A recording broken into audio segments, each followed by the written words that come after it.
યાદવ કુળના દુઃખ હરતા, ભક્તોનું વાંછિત કરતા, હાજરા હજૂર એવા શ્રી શંખેશ્વરા પ્રભુ પાર્શ્વને વંદન. 1444 ગ્રંથના રચેતા અજોડ વિદ્વાન શ્રી હરિભદ્ર સુરીજીના ચરણોમાં વંદન. ઋષિદત્તા. ઋષિદત્તા એક એવી સન્નારી છે કે જેનું નામ સાંભળતા જ આપણને ભગવાન ઋષભદેવના દર્શન થઈ આવે. જેણે પોતાના સંપૂર્ણ જીવન દરમિયાન પોતાના પિતાનો આશ્રમ અને ઋષભદેવ પ્રભુના જિનાલય સિવાય કાંઈ પણ જોયું જ નથી, તેવી ઋષિદત્તાને રાજમહેલ રડાવી ગયો. ગત ભાગ સુધીની સફરમાં આપણે નર્યા સુખ અને વહાલના પ્રસંગો માણ્યા. ત્યાં સુધી આપણું મન પણ એ જ વિચારે વહી રહ્યું હતું કે સંસારમાં દુઃખ છે જ નહીં, સંસાર તો લીલોછમ બાગ છે. પરંતુ ના, કર્મદશાના આધારે ચાલતા આપણા આ જીવ માટે આ સંસાર લીલો બાગ નહીં પરંતુ કાળો નાગ છે. કર્મોનું વાવાઝોડું કોઈ પણ ક્ષણે આપણા આ બાગને સ્મશાન બનાવી શકે છે. રથમર્દન નગરમાં હત્યા થઈ અને ઋષિદત્તા હત્યારી સિદ્ધ થાય તેવા પુરાવા પણ કુમારને ત્યાં મળ્યા. એક ક્ષણ તો કુમારે પણ ઋષિદત્તાને રાક્ષસી માની લીધી, પરંતુ બીજી જ ક્ષણે તેને ઋષિપુત્રી પર વિશ્વાસરૂપી વળાંક લીધો. હત્યાના પુરાવા અત્યારે તો માત્ર કુમાર પાસે જ છે. સમગ્ર નગર તથા મહારાજા હેમરથ આ પુરાવાથી અજાણ છે. પરંતુ શું આ સત્ય તેમની સમક્ષ પ્રગટ થશે કે કુમાર પોતાની પ્રાણ પ્યારી ઋષિદત્તાને બચાવવામાં સફળ થશે? રથમર્દન નગરે ચઢી આવેલા આ વાવાઝોડાનું વિકરાળ સ્વરૂપ હજી બાકી છે, અને હજી તો માત્ર એક હત્યા થઈ છે, બીજી અનેક હત્યાઓ પણ બાકી છે. તો આગળ શું થશે તે જાણવા પધારો પુણ્યવંતા પુણ્યશાળી. કર્મોની કઠિનતાને સમજાવનારા પાપણે બાંધ્યું પાણિયારુના ભાગ 9માં ટીમ મોટિવેશનલ પંથ આપ સર્વે શ્રોતાઓનું અંતરથી સ્વાગત કરે છે.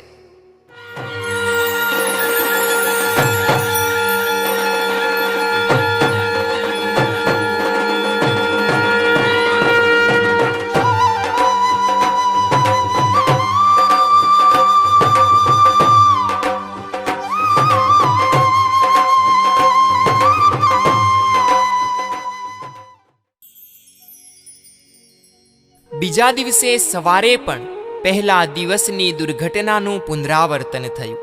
મેં વહેલા જાગીને સર્વપ્રથમ ઋષિદત્તાનું મુખ જોયું.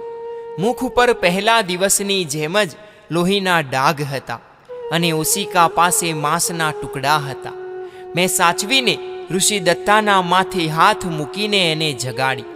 એણે પણ ઉઠીને અરીસામાં પોતાનું મુખ જોયું અને ઓશિકા પાસે પડેલા એ માંસના ટુકડાઓ જોયા. એના મુખ પર ગ્લાનિ થઈ આવી. આજે મેં એને ખૂબ જ સ્નેહભર્યા શબ્દોમાં કહ્યું, ઋષિ, કોઈ દુષ્ટ તત્વ આપણને હેરાન કરવા, આપણને બદનામ કરવા મથી રહ્યું છે. પણ તું ચિંતા ન કરીશ, પરમાત્મા ઋષભદેવની કૃપાથી આ વિઘ્ન ટળી જશે. મેં સ્વયં પાણીથી એનું મુખ સાફ કર્યું અને માંસના ટુકડા ખાળમાં નાખી દીધા.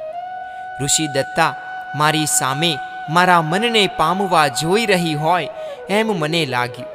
મારા મનમાં હવે કોઈ પણ આશંકા રહી ન હતી. મારા હૃદયમાં ઋષિદત્તા પ્રત્યે જરા પણ અપ્રીતિ થઈ રહી ન હતી અને એને પણ મારા પ્રત્યે પૂર્ણ વિશ્વાસ હોય એવું મને લાગ્યું. એના મનમાં જરા પણ અજંપો ન રહે એવું હું ઈચ્છતો હતો. જ્યારે હું શયનગૃહની બહાર આવ્યો ત્યારે રાજપુરુષો પાસેથી સમાચાર મળ્યા કે આજે પણ નગરમાં એક માણસની હત્યા થઈ ગઈ છે. મારું હૃદય ધ્રુજી ઉઠ્યું. મેં રાજપુરુષોને કહ્યું, હત્યારાને ગમે તે રીતે પકડવો જોઈએ, નિર્દોષ માણસોની હત્યા રોકવી જ જોઈએ. પરંતુ મારા મનમાં એ જ વખતે બીજો વિચાર આવ્યો. મારે રાત્રિના સમયે જાગ્રત રહીને જાણવું જોઈએ કે ઋષિદત્તાને કોણ કલંકિત કરવાનો પ્રયત્ન કરે છે. મેં રાત્રે જાગતા રહેવાનો મનોમન નિર્ણય કર્યો. ઊંઘતા હોવાનો દેખાવ કરવાનો અને જાગતા રહેવાનો. જે માણસ જે કોઈ દુષ્ટ તત્વ નગરવાસીની હત્યા કરે છે એ જ તત્વ ઋષિદત્તાનું મુખ લોહીથી રંગી જાય છે એમ મને લાગ્યું. મને એ વ્યક્તિ અસાધારણ લાગી. રાજમહેલની ચારે બાજુ સંપૂર્ણ સૈનિક પહેરો હોવા છતાં પણ એ વ્યક્તિ રાજમહેલમાં આવી જાય છે અને એમાં પણ મારા શયનખંડમાં પ્રવેશી જાય છે. ગઈ રાત્રિએ તો મેં શયનખંડની એક બારી પણ ખુલ્લી રહેવા જ દીધી ન હતી. દરવાજો અંદરથી બંધ કરીને હું સૂતો હતો, છતાં પણ એ વ્યક્તિ શયનખંડમાં પ્રવેશી ગઈ. નથી દ્વાર તૂટ્યું, નથી બારી તૂટી, કે નથી કોઈ ચોરી થઈ. મારે મના એક ખૂબ ગૂંચવણભર્યો કોયડો બન્યો હતો. હું પ્રાતઃ કર્મથી પરવાર્યો હતો અને ત્યાં જ પિતાજીએ મને બોલાવ્યો. હું પિતાજીની પાસે ગયો ત્યારે પિતાજીની પાસે નગરના આગેવાન સદગૃહસ્થો બેઠેલા હતા. મહામંત્રી અને સેનાપતિ પણ બેઠેલા હતા. સહુના ચહેરાઓ ઉપર ઉદાસીનતા છવાયેલી હતી. હું પિતાજીની પાસે જઈને બેઠો. પિતાજીએ મારી સામે જોયું અને કહ્યું, કનકરથ, આજે પણ એક નગરવાસીની નિર્મમ હત્યા થઈ ગઈ છે. હત્યારો પકડાયો નથી. પિતાજીએ ગંભીર વાણીમાં વાતનો પ્રારંભ કર્યો અને મેં સેનાપતિની સામે જોયું. સેનાપતિની દ્રષ્ટિ જમીન પર ચોંટેલી હતી. સેનાપતિજી, આજે રાત્રે સમગ્ર નગરમાં ગુપ્તચરોની ઝાડ પાથરી દો. કોઈ પણ રીતે હત્યારો પકડાવવો જોઈએ. આ અંગે તમે મારી સાથે ચાલો. ગુપ્ત મંત્રણાલયમાં આપણે વિચાર કરીએ. અને ત્યાં જ પિતાજી બોલ્યા, બેટા કનકરથ, હત્યારો અસાધારણ લાગે છે, ખૂબ કુશળ લાગે છે. છતાં તમે ખૂબ કુનેહથી અને ચીવટથી તપાસ કરો તો એને પકડી શકશો. પિતાજી, અમે એમ જ કરીશું. અને હું ત્યાંથી ઊભો થયો. નગર શ્રેષ્ઠીઓ પણ આશ્વસ્ત થયા હતા. સેનાપતિને મેં ઈશારાથી મારી પાછળ આવવા જણાવ્યું અને અમે મંત્રણાલયમાં પહોંચ્યા. મેં સેનાપતિને ગુપ્તચરોની ઝાડ કેવી રીતે પાથરવી અને હત્યારાને કેવી રીતે પકડવો એ અંગે મારી યોજના સમજાવી. સેનાપતિએ મારી વાતો ખૂબ જ ધ્યાનથી સાંભળી અને એ જ પ્રમાણે કાર્ય કરવાની પોતાની તમન્ના બતાવી. જો કે મારા મનમાં સંદેહ તો હતો જ. જે રાજમહેલના જાગ્રત ચોકીદારોને થાપ આપીને મારા શયનગૃહમાં પ્રવેશીને ઋષિદત્તાનું મુખ લોહીથી ખરડી જઈ શકે છે, તે હત્યારો કોઈ સામાન્ય ન હોઈ શકે.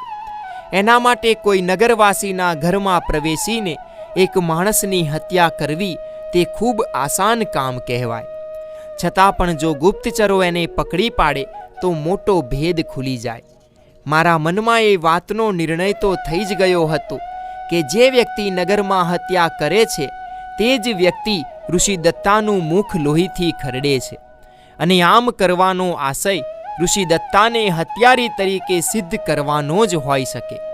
પરંતુ શા માટે તે વાત હું હજુ પણ સમજી નહોતો શક્યો. સંધ્યાના અંધારા ધરતી પર ઉતર્યા અને ગુપ્તચરોની ઝાડ નગરમાં સર્વત્ર પથરાઈ ગઈ.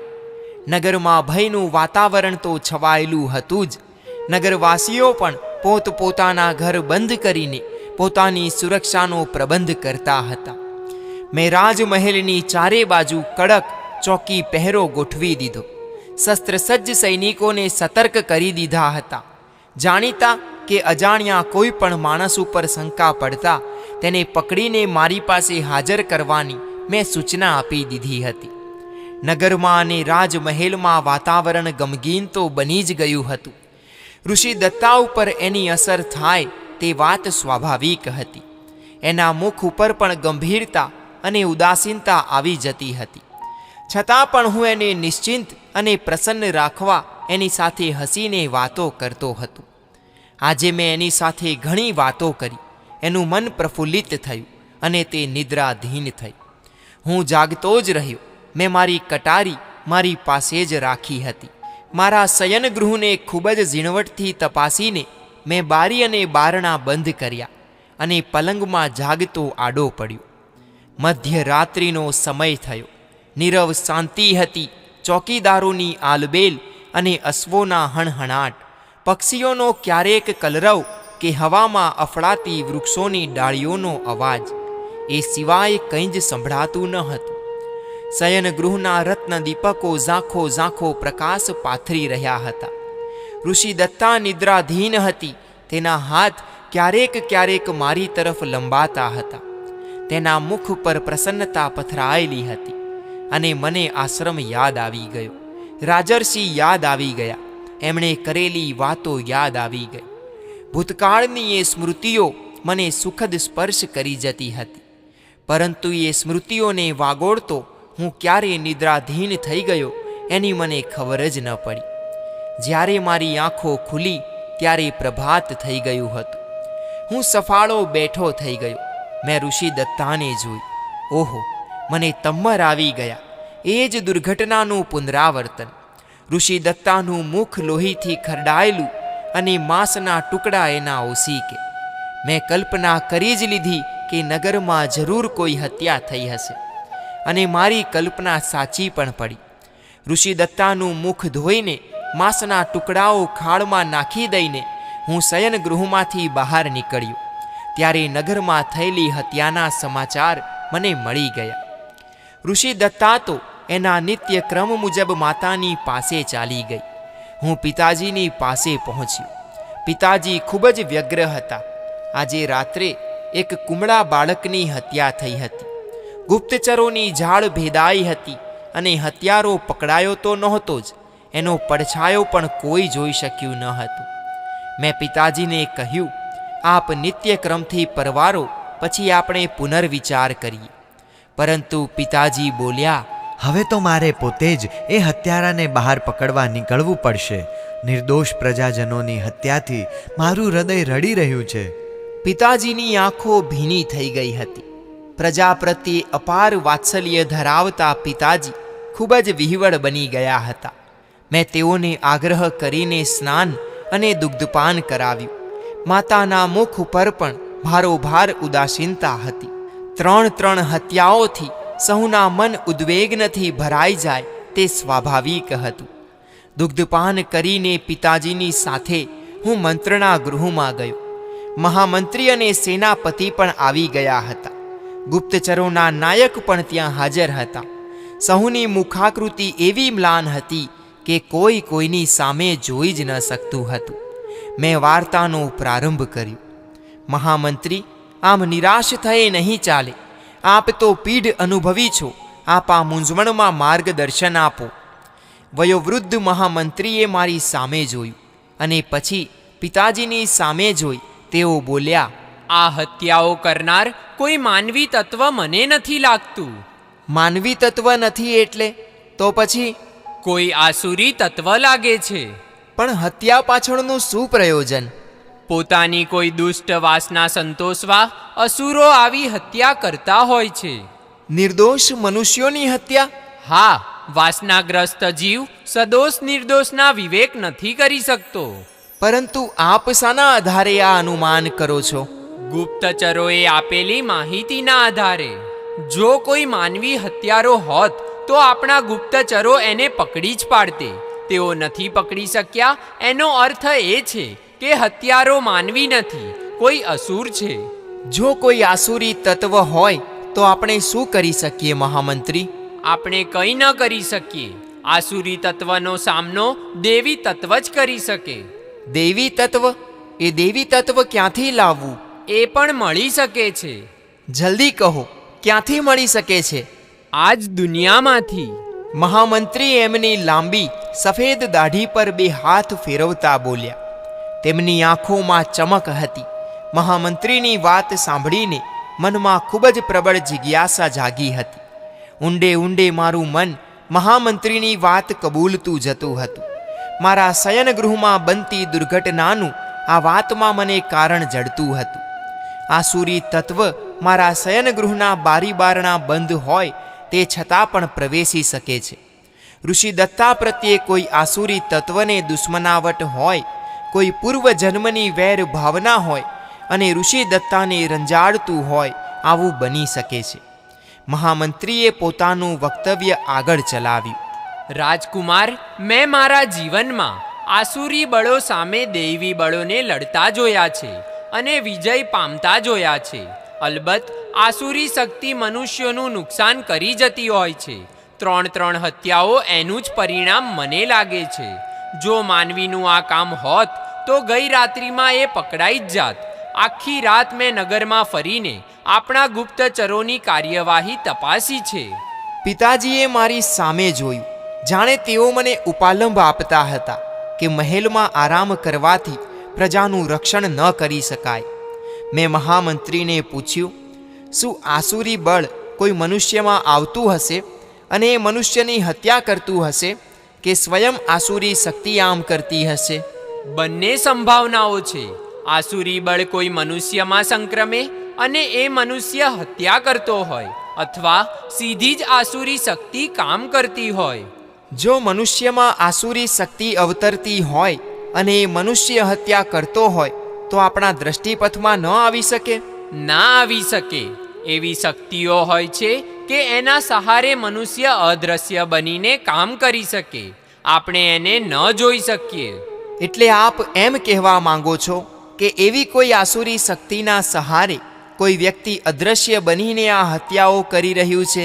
હા, મારું આ અનુમાન છે. મહામંત્રીએ દ્રઢતાપૂર્વક જવાબ આપ્યો. મારા મનની ગૂંચ ઉકલતી જતી હતી. મારા શયનગૃહની ઘટનાનું સમાધાન થતું હતું. મેં મહામંત્રીને પૂછ્યું, મહામંત્રી, તો આનો ઉપાય શું? આનો ઉપાય આપણી પાસે નથી.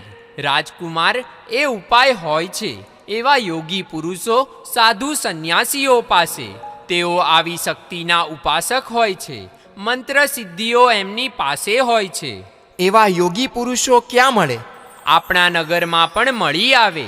હાજી, આપણા રાજ્યમાં સાધુ સંન્યાસીઓની અને યોગી પુરુષોની પ્રજા સેવા ભક્તિ કરે છે, એટલે તેઓ આપણા રાજ્યમાં મળી શકે. મેં પિતાજીની સામે જોયું. પિતાજી પણ મહામંત્રીની વાત રસપૂર્વક સાંભળતા હતા. તેઓએ મને કહ્યું, કુમાર, મહામંત્રી જે સંભાવના બતાવે છે તે શક્ય છે. આ સંસારમાં આવી ઘટનાઓ બનતી મેં પણ જોઈ છે. એવા શક્તિના ઉપાસક યોગી પુરુષો મોક્ષ માર્ગના આરાધક હોય છે. તેઓ આવા કામોમાં પડતા નથી. એટલે યોગી પુરુષો બે પ્રકારના હોય છે? હા, જેઓ એકમાત્ર આત્મ સ્વરૂપને પામવા આત્મરમણતામાં રહે છે. તેઓ જિનેશ્વર દેવના શુદ્ધ મોક્ષ માર્ગને અનુસરે છે. તેઓ દૈવી શક્તિઓ કે દૈવી ચમત્કારોની પાછળ સમય ખર્ચતા નથી. જેઓ શક્તિ માર્ગના ઉપાસક હોય છે તેઓ એવી શક્તિ ધરાવતા હોય છે, તેમજ આસુરી શક્તિ પણ ધરાવતા હોય છે.